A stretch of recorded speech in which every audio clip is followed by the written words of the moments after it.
Streaming from Oklahoma's own digital studios, this is OSU Football Update. Well, Gary, thank you for hopping on with us. A fun one this Saturday. We are really looking forward to it.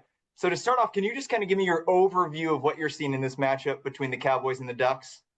So it's a little bit of a mismatch. I mean, and I hate to say that because it can be frustrating for the Oklahoma State fans. But, you know, this Oregon team, you turn on the tape, and we did the Big Ten championship game, and you go, uh-oh, they didn't lose much. You know, I mean, I know Dylan Gabriel's not there, and that'll be a story as this Oregon team moves forward, you know, when they play at Penn State and play some big football games.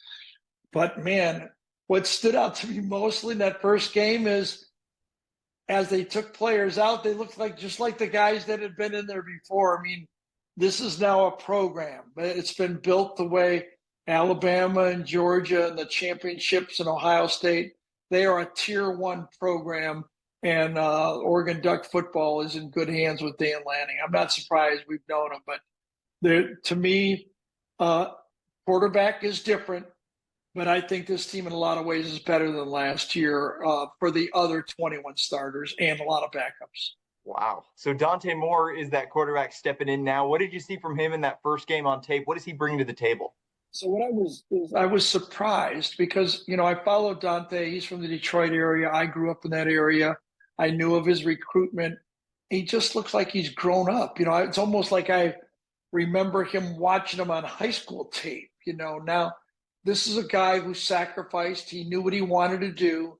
He knew that to be what he wanted to be in college, he needed to take a year, or if it had to be 2 years, to be ready to play big time college. And he's ready. Now, that doesn't mean he's going to play, you know, there's going to be hurdles for him.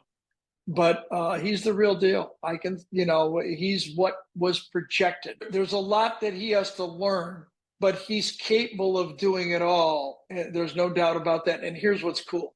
He doesn't have to do it all as he gets better and better. He'll look different next year than this year. But this year may be good enough. Satisfy your sweet tooth with a Brahms old-fashioned banana split. Crafted with a delicious banana, split down the middle and filled with not one, but 3 scoops of Brahms premium ice cream flavors. To complete this masterpiece, all your favorite toppings are poured on each scoop to bring it all together in a perfect harmony of flavor. Treat yourself to an old-fashioned banana split at Brahms, where every spoonful leaves you wanting more. On the other side, it'll be Zane Flores making his first career start for Oklahoma State. The quarterback competition was decided by injury after the first game when Haas Haney went down. So Zane Flores' first career start on the road. You obviously played the position. What would your message be to him about settling in and making sure he can play his game in this situation? Yeah, this would be a tough start for anyone, okay? Even a veteran quarterback. I mean, I watched the game when Will Howard came in last year for Ohio State. No one had more veteran experience, and he made some mental mistakes that he was embarrassed about. That's the atmosphere. And you know, this is going to be a little bit different because, you know, he just doesn't have as good a team as Ohio State did. So this is one where, you know, sometimes a Joe Burrow, you know, J.J. McCarthy in their senior year, even he, because of a runner, he could help the other 10 players. I think for Oklahoma State, the 10 players have to help him. He needs help. The running game has to give them first downs. And then Oklahoma State needs to throw when they want to throw, not when they have to. That's the key to the game for Oklahoma State. The first game, a lot of Oklahoma State fans felt like the offense was obviously vanilla because of the opponent, but they also felt like it was so conservative once Zane Flores came in. Would you expect them to be conservative the same way to protect him? Or is this a game where you say, you know what, if we're going to go down, we go down swinging? I don't think they want to go down swinging it because they may go down too much. They want to slowly make first downs and throw, you know, 3rd and 5 passes. They cannot hand the ball to him and say, throw the ball 51 times. like a young Baker Mayfield or something like that in a spread offense. Now, their coach has come from the air raid, Doug Meacham, their offensive coordinator. But that would be a dangerous game plan, I think. They're better off depending. They've got a lot of veterans up front. Got some, not running backs that are a lot of names, but skilled, college running backs. They need to test that, Oregon offensive and defensive line to see if they can match up in those areas. Now, there are some players on Oklahoma State's defensive line that can play on anybody's college football team. There's about 4 or 5 of them. Middle linebacker Rawls, there's a defensive end Johnson, there's Gregory. They got some players there. They need to have in this game, sometime maybe in the end of the second quarter or in the middle of the third quarter, it's a 14-point game, and Dante's made a mistake on a wild big play, and Will Stein looks at his sheet and goes, "Oh, I don't want to blow this game. We're better than them." But I think it would be a mistake for Oklahoma State to go out there and throw the ball 40 sometimes. A lot of people in Oklahoma just haven't been out to Eugene. A lot of them haven't had a reason to go out there. It's not close. You look at it on paper, Autzen Stadium only seats 54,000. Right. What is it that makes it such a tough place to play? So, well, first of all, the players. Okay, that's number one. And they've gotten better. It wasn't always tough to play, but it's gotten tougher. That's number one. But there is more than that.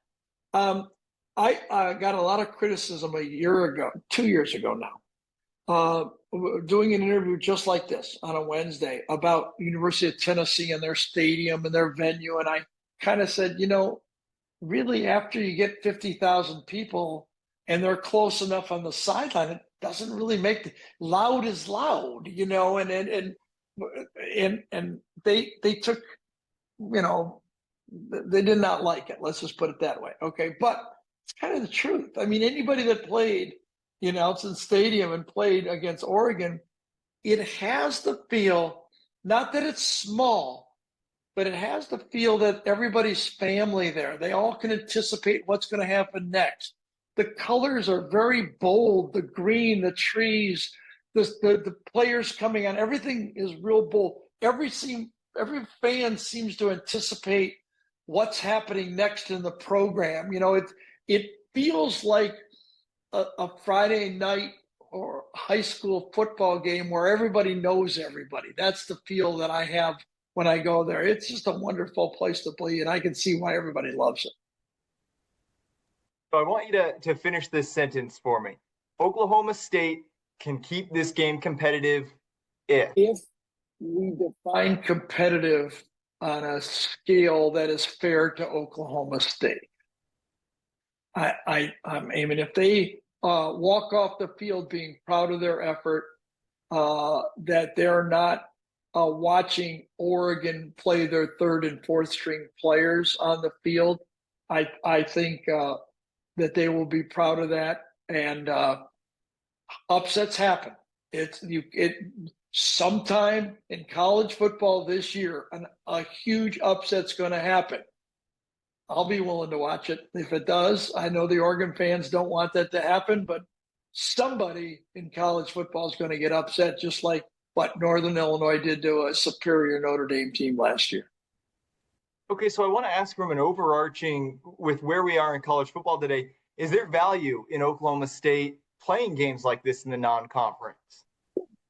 Yeah, I think a little frustration from Mike Gundy, and I don't blame him. He had his team at the top of the food chain, competing for a national championship, and now they're in a little bit of a franchise rebuild right now, and Mike has had to tug on those bootstraps and decide if he wanted to do this all over again. He built up his alma mater, could have played for the national championship in 2011. And now, this program is used to winning 8, 9, 10 games. They're one of the winningest programs in college football, but they got behind in the NIL game and the transfer game. And now they're going to have to work even harder to get back up to that level.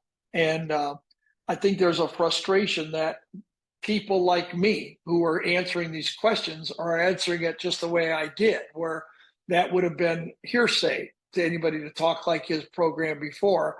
Now, me saying that we, basically grade on a scale for this game. I'm sure that would infuriate him, and I'm sure he had to decide, am I up for this battle again? As he rebuilt his offensive line, rebuilt his program. I mean, it's a long, tough fight for Oklahoma State. Let's see how they do it. And looking season long as well, obviously this will be a really tough first game for Flores, but how much can he do in these next few weeks where he is the guy? Haas Haney is out for at least 4, 5, 6 weeks. Can he win that spot and just claim it and own it?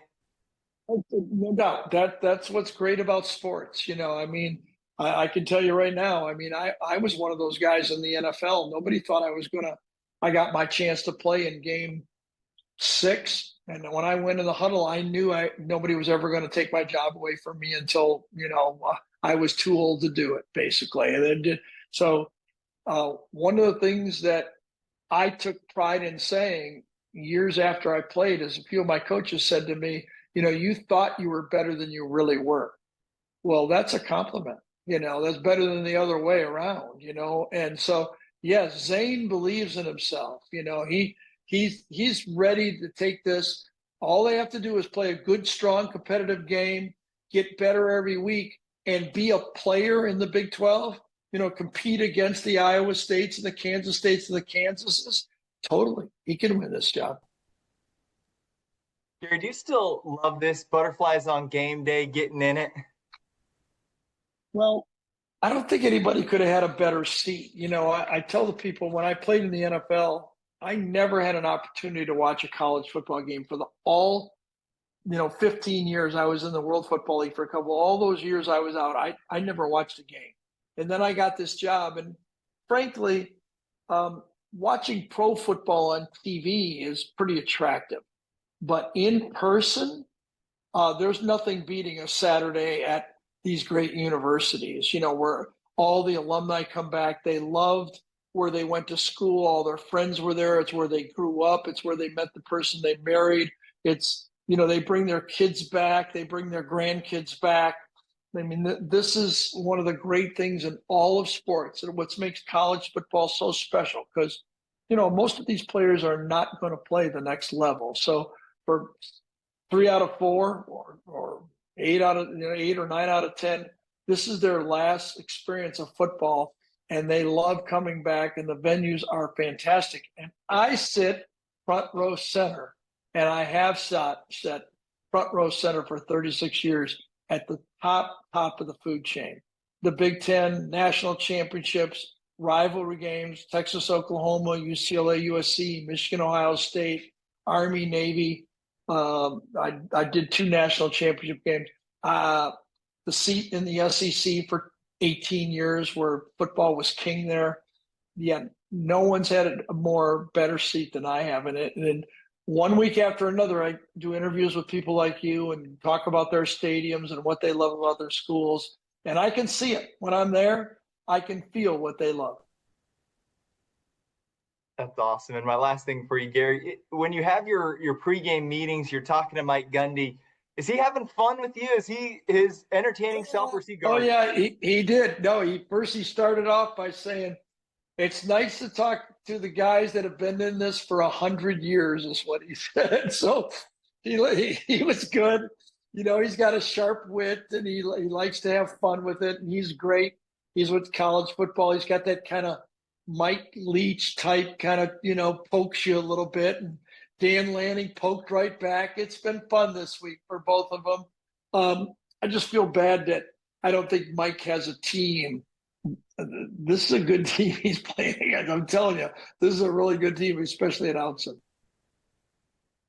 Well, we're looking forward to it. 2:30 on Saturday on both of our stations. We'll be listening to you, and hopefully a game that is shocking the nation. We'll see. I'll be ready. I'll point it out. I can figure it out real fast that we got a tight game. You'll see a big smile on my face if it happens. Thank you, Gary. We really appreciate it. Thank you. Thank you for watching this Oklahoma's Own digital studio stream. Stay with News on 6 online and on television anytime for the latest news, weather, and sports.